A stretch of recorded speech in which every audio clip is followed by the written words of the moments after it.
But when they sit in the chair and then we discuss, the differences between neuromodulators, dermal fillers, lasers, and what each one does, I think it's super helpful for the patient to really understand how many options they do have.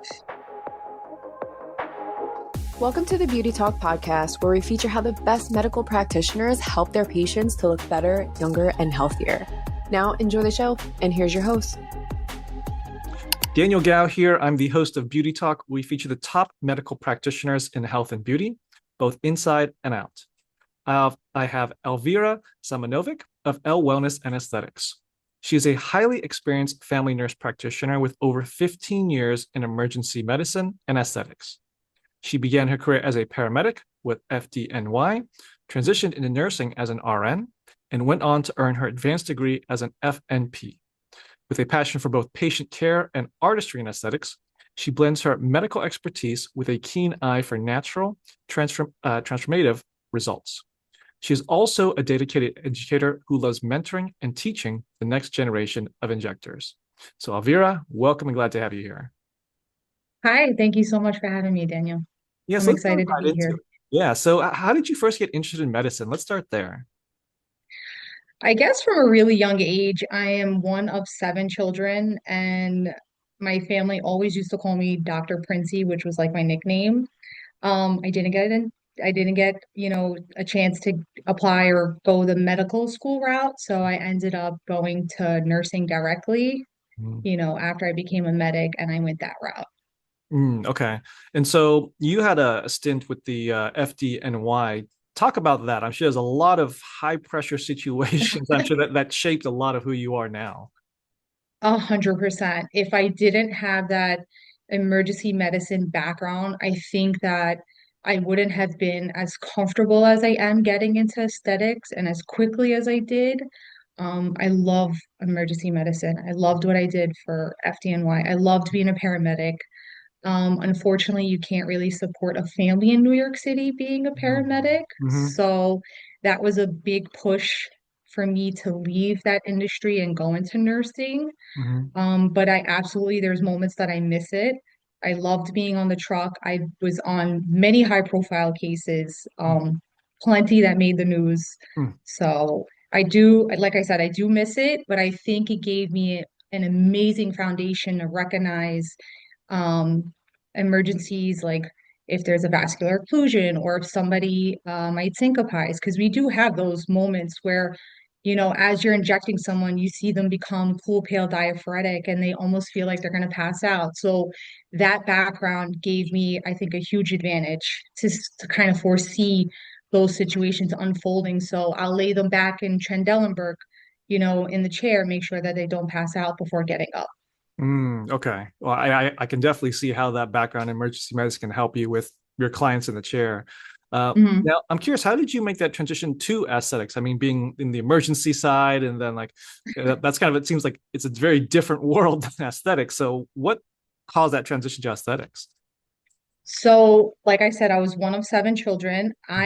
There's five girls in my family. My Mhm. mom's always been in the beauty industry. She's worked for many beauty lines, Giorgio Armani, Sicily, L'Oreal. She's been in that industry her whole career. So she kind of introduced us to the world of Botox when I was around 23, I think. Mhm. So I'm grateful for that. But because there's so many women in our family, one of us was bound to get into aesthetics just because it's such a costly Mhm. thing. That ended up piquing my interest, and that's how I kind of got into aesthetics with all me and my sisters and my mom loving to get Botox, loving to get the fillers, loving to get the next latest procedure. Mhm. That's what kind of led me into that industry. Okay. And what was the defining factor for you of why you decided to start your own practice versus just deciding to work for another business, another med spa or a plastic surgeon or something like that?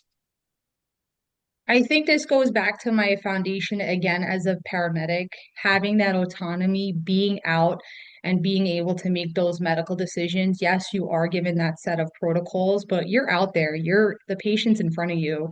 You have that autonomy to decide how you're going to treat this patient. And it's the same thing what led me into opening my own practice. I wanted that autonomy.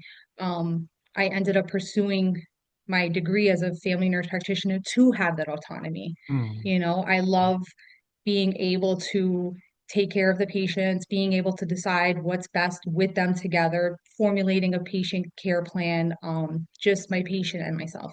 Okay.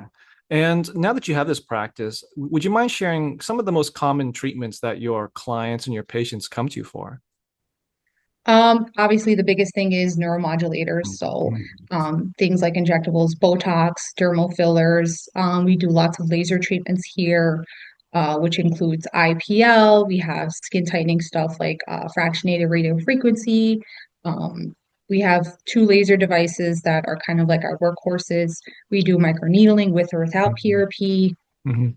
And we do have two estheticians that provide all of the facial aspects.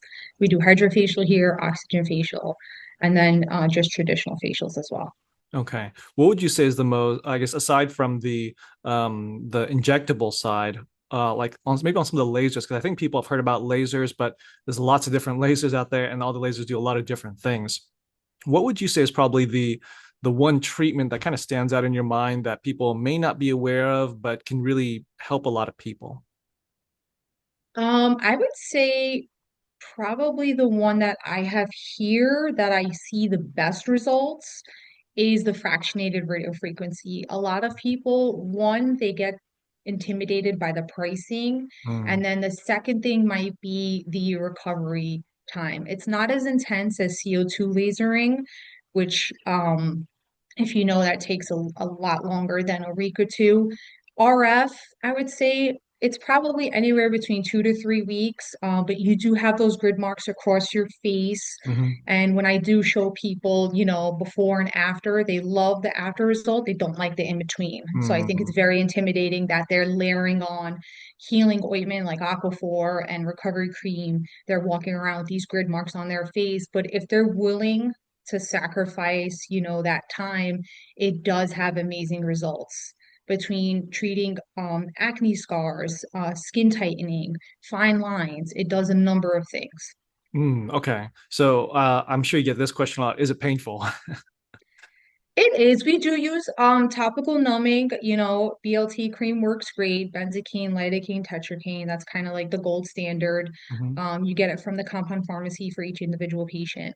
Um, I think as long as they have the topical cream, we can make a setting where it's comfortable for each patient and where they will show results. Hmm. Pain is always going to be, Hmm. you know, there's always a Yeah. little pain with beauty, right? Yeah. So with this laser specifically, what is the, I guess, modality of like how it works? Like, is it something that's like burning the skin off like that layer, or is it like what exactly is it doing? Because I think people who have never done lasers may be a little bit intimidated about, oh, I think it's a laser. I'm thinking it's just burning my skin and it will heal. But like, what is really happens with this type of specific treatment? So a fractionated radio frequency, what it does is it emits that energy, it's an energy-based device and Mhm. it emits that heat. So it doesn't just heat up the where the needles are pointed, because there's about 36 needles at on each tip. Mhm. Where the needles are injected, what happens is it emits that energy uh, uh heat, and then it kind of heats up that layer of skin where we want collagen and we want the tightening to happen. Okay. So it's heating up the skin, and then from there, because of the heat, it's causing the skin to, I guess, contract so it tightens.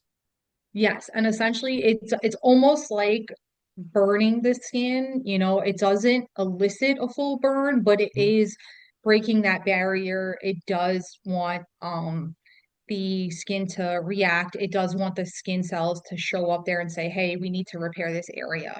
So it's a little bit more of a broader area. So, Yes, and that's what you want because Morpheus 8, what happens is there was such a big hype behind that for so many years, but now what they found is one, people who are not trained properly on the device set the joules too high, and what they plastic surgeons were discussing on how they have melted so many fat pads, especially in like the mid face, that it's basically skin on bone.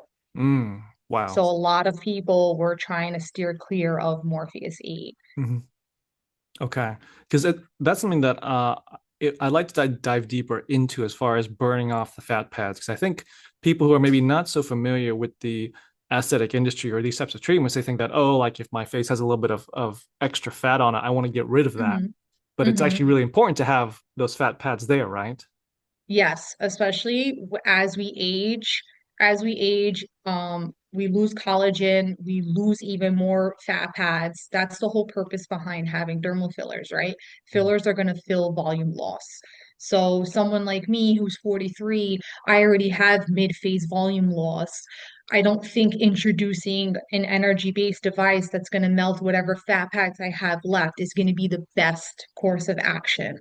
Mhm. Probably something like biostimulators, like Radius or Sculptra, doing or injecting around mid-face would probably be my best um advice. That would probably be something I would choose for someone like me in my age group. You want to do a biostimulator, you want to do a regenerative filler versus an energy-based device where we're already fighting against gravity, fighting against aging. We're already losing the collagen. We need to restore that instead of burning off whatever we have left. Okay. So for the fractionated one that you talked about, that's a little bit more for really just tightening the skin, but for putting more volume back into it, you're looking more like the regenerative options. Yeah, I would definitely, you can use them in combination, but it all depends on assessing the patient's skin laxity already, assessing the patient's collagen, assessing the area that we're going to treat, They do, a lot of aesthetics providers do them in conjunction, but we can, for someone, as if I'm looking at a patient like myself, again, I already have mid-phase volume loss and I already have the beginnings of jowls. I wouldn't introduce a device like that. I would definitely go the route of trying to restore my volume loss first and kind Mm. of hide these jowls and, restore my mid-phase volume loss. Okay. And I do want to touch briefly on the regenerative medicine side because I'm starting to see more and more practices bring in regenerative medicine. But could you explain a little bit, like to like a fifth grader, what is regenerative medicine and why is it helpful? So biostimulators like Radius and Sculptra elicit an Sculptra I know elicits an immune response from the body once it's injected, where it's going to allow the body to kind of force that collagen production, right?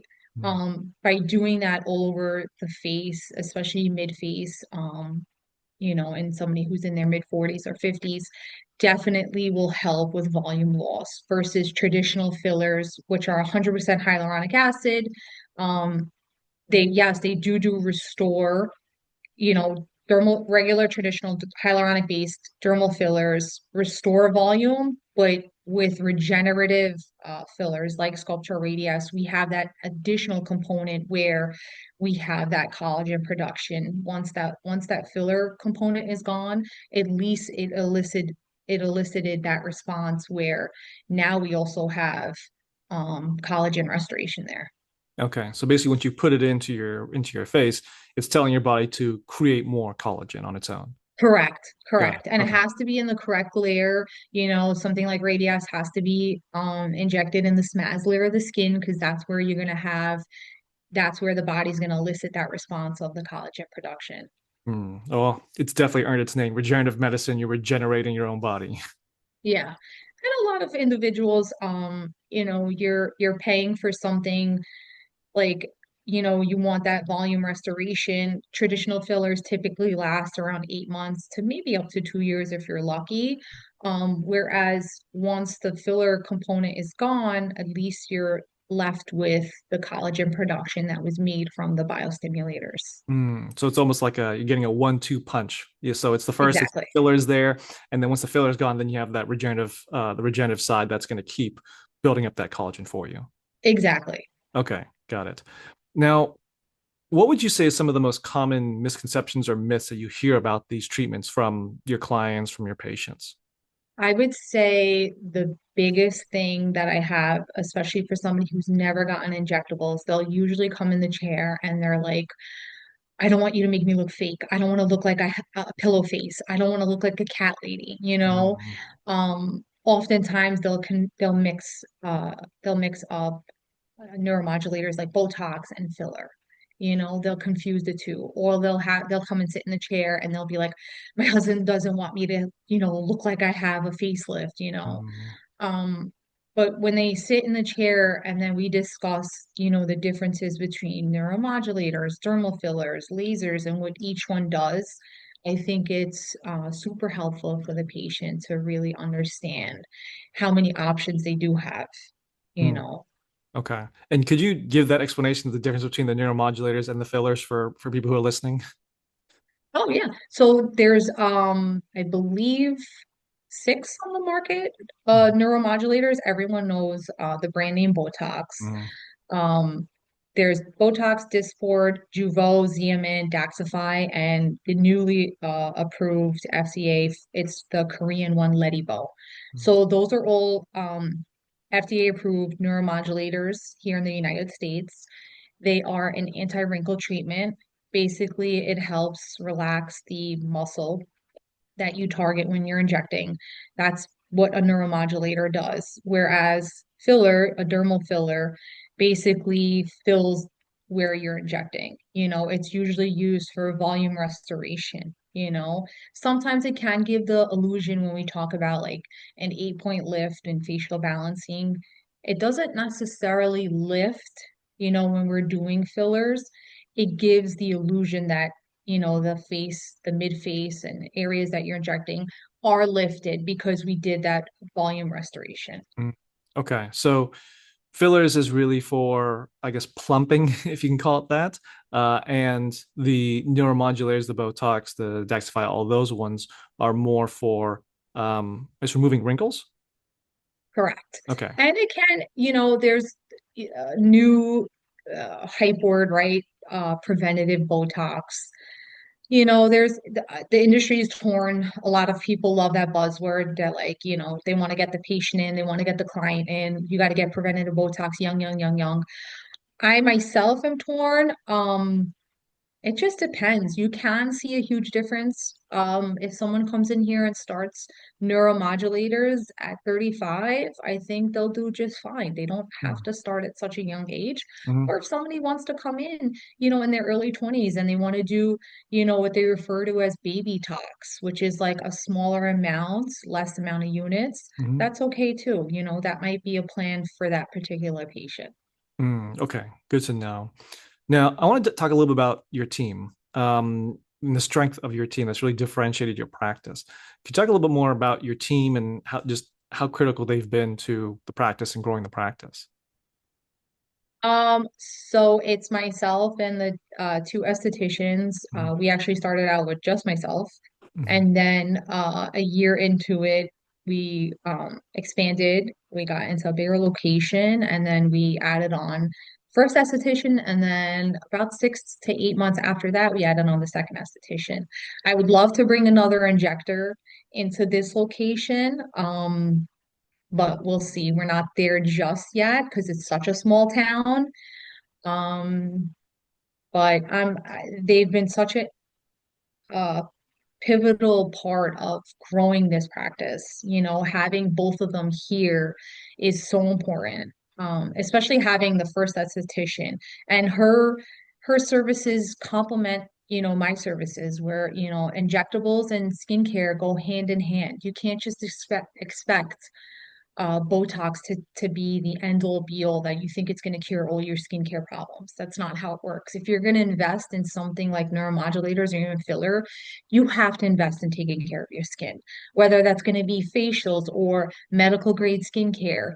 All of that goes hand in hand. Wearing daily SPF is such an important part, especially if you're investing in something as expensive as Botox or fillers.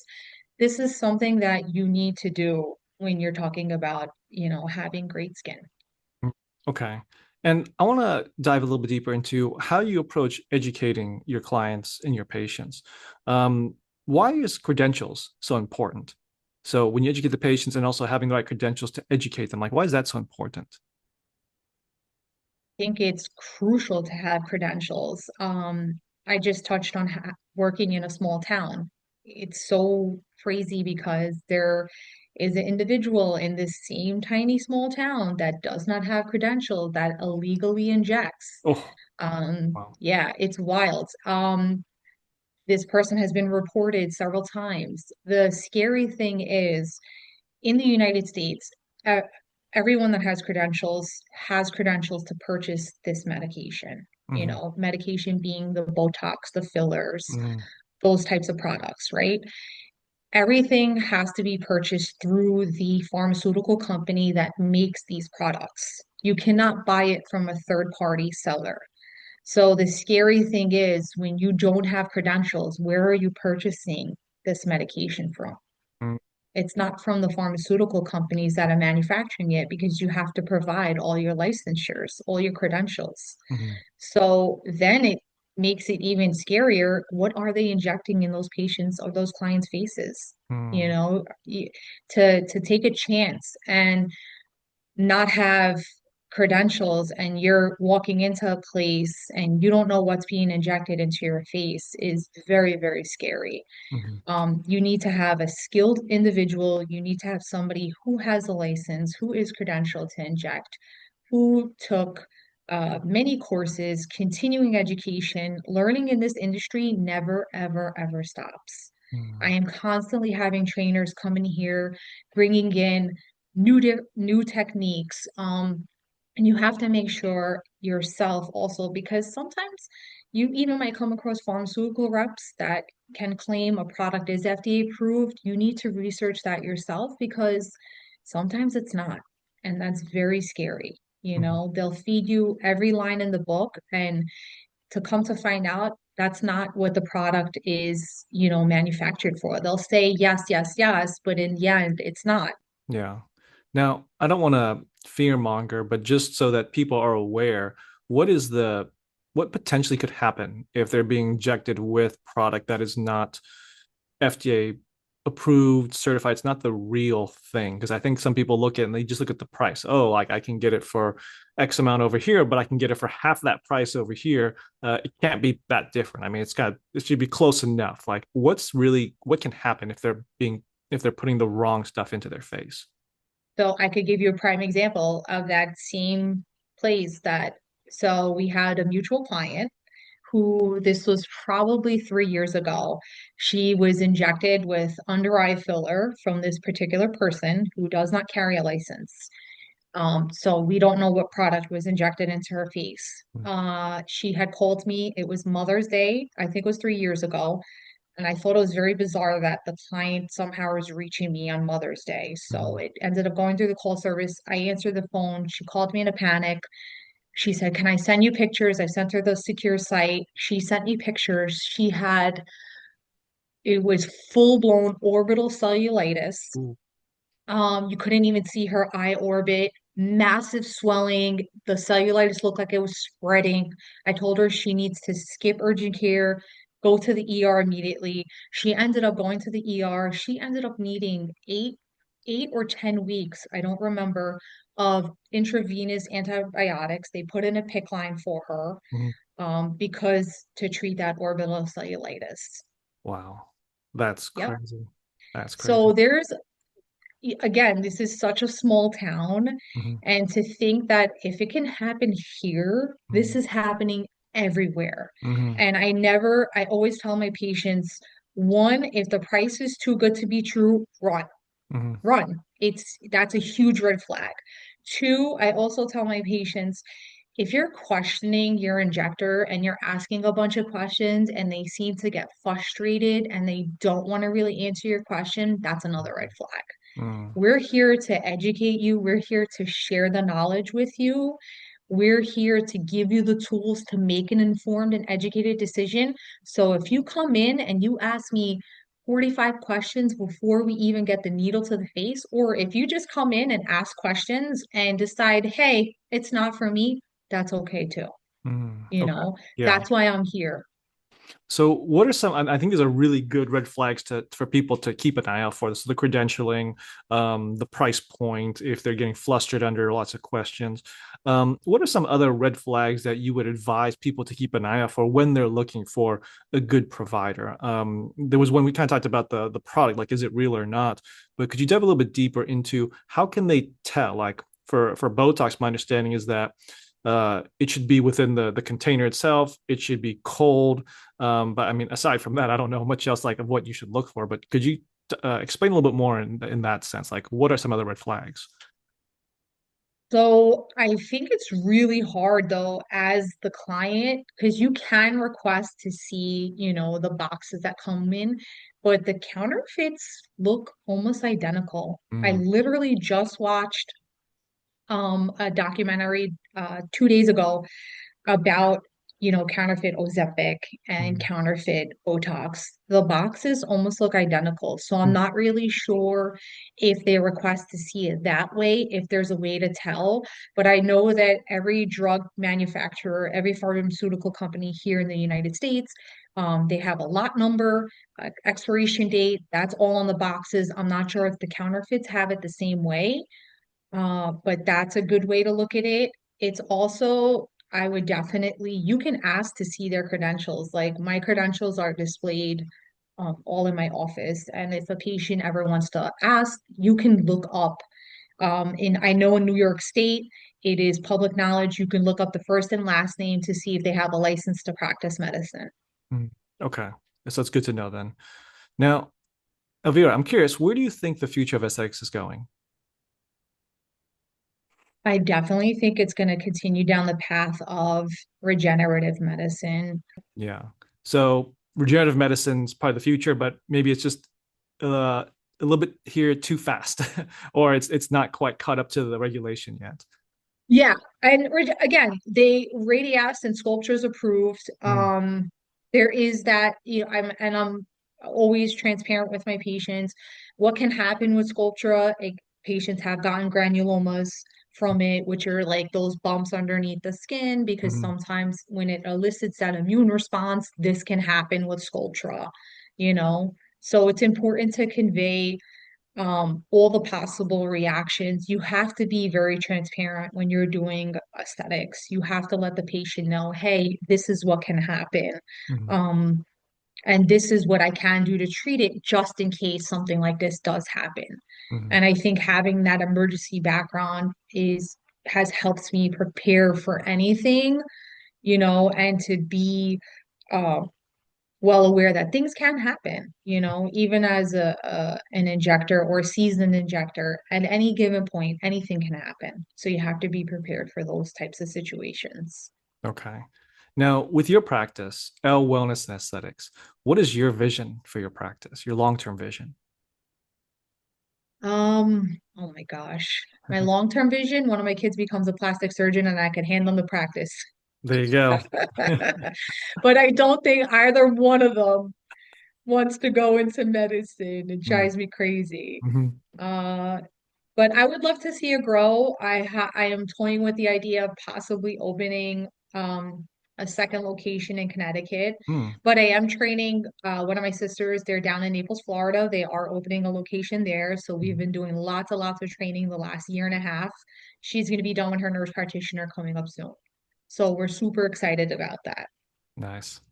Okay. Well, Elvira, I have one last question for you, but before I ask it, I do want to point people to your website at laestheticsny.com. Now, last question for you is what does beauty mean to you? Beauty means to me that every day when I wake up when I wake up and I look at myself in the mirror, I'm happy at what I see, what I feel. I'm excited to be in the skin that I'm in. I'm happy that, you know, as I'm aging, I still love who I am. Well said.